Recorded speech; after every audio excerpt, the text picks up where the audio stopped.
নমস্কার বন্ধুরা, আমি ঝুমাস ক্রিয়েশনে আপনাদের সবাইকে স্বাগত।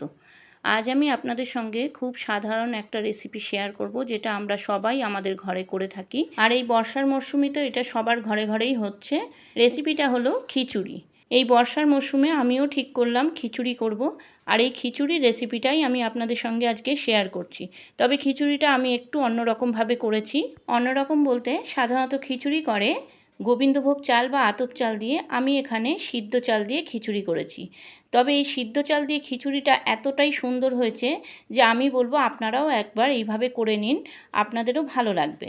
তাহলে কথা না বাড়িয়ে চলুন দেখে নিন আমি কিভাবে করেছি এই সিদ্ধ চালের খিচুড়ি। প্রথমে আমি ইন্ডাকশানে একটা হাঁড়ি বসালাম, যাতে 1 কৌটো চাল ডালের খিচুড়ি খুব সহজে করা যাবে। তারপর আমি নিলাম হাফ কৌটো সিদ্ধ চাল, আর হাফ কৌটোর একটু কম মুসুর ডাল নিয়েছি, দিলাম 1 মুঠ ছোলার ডাল আর 1 মুঠো মুগ ডাল। এবার চাল আর ডাল মিলিয়ে 1 কৌটো হলো, মানে 300। এবার খুব ভালো করে চাল আর ডালটাকে আমি ধুয়ে নিয়েছি, 2-3 বার জল পাল্টে পাল্টে ধুয়ে নিয়েছি। এবার জলটা একটু গরম হলে আমি চাল আর ডালটা এর মধ্যে দিয়ে দিলাম। যেহেতু সিদ্ধ চালের খিচুড়ি, তাই জলটা খুব ফোটানোর দরকার নেই, অল্প একটু গরম হলেই আমি চাল ডালটা দিয়ে দিলাম।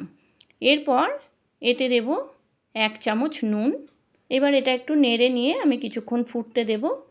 কিছুক্ষণ পর দেখলাম চাল আর ডালটা ফুটে গেছে, তখন আমি ইন্ডাকশানের আঁচটা একটু কমিয়ে দেব। এবার অল্প আঁচে ধীরে ধীরে এই চাল আর ডালটা সিদ্ধ হবে। এবার এতে দেব 2টো কাঁচা লঙ্কা চিড়ে। কাঁচা লঙ্কাটা আমি এখানে কমই দেব, খিচুড়িতে খুব বেশি ঝাল কিন্তু ভালো লাগে না। এদিকে চাল আর ডালটা সিদ্ধ হোক, ততক্ষণে আমি খিচুড়িতে যে তড়কা মশলা দেব সেই তড়কা মশলাটা রেডি করি। তার জন্য ওভেনে আমি একটা কড়াই বসিয়েছি, কড়াইতে দিলাম 2 চামচ সর্ষের তেল আর 2 চামচ গাওয়া ঘি। এবার তেল আর ঘিটা গরম হলে আমি এতে দিলাম একটা তেজপাতা, একটা শুকনো লঙ্কা আর সামান্য জিরে ফোড়ন।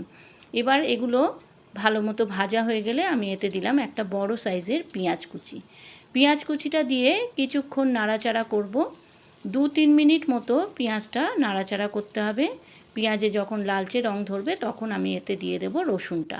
সিদ্ধ চালের খিচুড়ি যে এতটা সুন্দর হয়, এতটা টেস্টি হয়, সেটা আপনারা না করলে কিন্তু বুঝবেন না। তাই আপনারা একবার হলেও কিন্তু এটা করবেন। 8-10 কোয়া রসুন গ্রেট করে রেখেছিলাম, সেই গ্রেট করা রসুনটা এতে দিয়ে দিলাম। রসুনটা দিয়ে আবার কিছুক্ষণ নাড়াচাড়া করতে হবে। পেঁয়াজ আর রসুনের কাঁচা গন্ধটা যতক্ষণ না যাবে ততক্ষণ কিন্তু আমি এটা নেড়ে যাব। আমার এই রেসিপিটা যদি আপনাদের ভালো লাগে বন্ধুরা, আমার চ্যানেলটাকে সাবস্ক্রাইব করে দেবেন, লাইক কমেন্ট শেয়ার করবেন, আর পাশে থাকা বেল আইকনটা প্রেস করে দেবেন, যাতে আমার ভিডিও আপলোড হওয়ার সাথে সাথে আপনাদের কাছে নোটিফিকেশান পৌঁছে যায়। আর পুরনো বন্ধুদের আমার অনেক ভালোবাসা আমার পাশে থাকার জন্য। যারা আমার চ্যানেলে নতুন এই রেসিপিটা দেখছেন, তাদের কাছে আমার অনুরোধ, আমার চ্যানেলটাকে সাবস্ক্রাইব করে আমার পাশে থেকে যাবেন প্লিজ। আমিও কথা দিচ্ছি আপনাদের পাশে থাকবো। দেখুন দিলাম 1 চামচ মতো আদা বাটা আর একটা মিডিয়াম সাইজের টমেটো কুচি। এইবার সামান্য একটু জল দিয়ে আমি এতে কিছু গুঁড়ো মশলা দেব। দিলাম 1 চামচ হলুদ গুঁড়ো, হাফ চামচ ধনে গুঁড়ো, হাফ চামচ জিরে গুঁড়ো। এইবার এই মশলাগুলো খুব ভালো করে আমি কষাবো। জলটা না দিলে কিন্তু মশলাগুলো পুড়ে যেতে পারতো, তাই জন্য একটু জল দিয়েই আমি মশলাটা কষিয়ে নিচ্ছি। সিদ্ধ চালের খিচুড়িতে কিন্তু মুসুর ডালটা মাস্ট, মুসুর ডালটা দিলে কিন্তু খেতে খুব ভালো লাগে। আর তার সঙ্গে সামান্য একটু ছোলার ডাল আর একটু মুগ ডাল দিলে আরও ভালো লাগে। তাই আমি এখানে ম্যাক্সিমাম মুসুর ডালই দিয়েছি। মুসুর ডাল, পেঁয়াজ, রসুন দিয়ে যদি সিদ্ধ চালের খিচুড়ি করা যায়, খেতে কিন্তু অসাধারণ লাগে।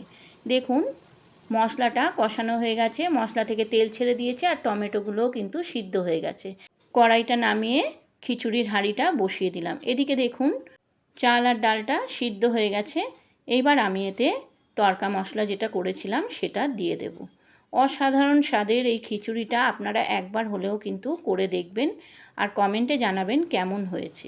টেস্টের ব্যালেন্সের জন্য দিলাম 1 চামচ চিনি আর 2টো কাঁচা লঙ্কা ফাটিয়ে দিলাম। আমরা 2 জন খাবো বলে 1 কৌটো চাল ডালের খিচুড়ি করলাম। এবার আপনারা আপনাদের যতজন লোক সেই পরিমাণ মতো চাল ডাল নেবেন। তবে মুসুর ডালের পরিমাণটা কিন্তু বেশি নেবেন, ছোলার ডাল আর মুগ ডালটা অল্প দিলেও চলবে।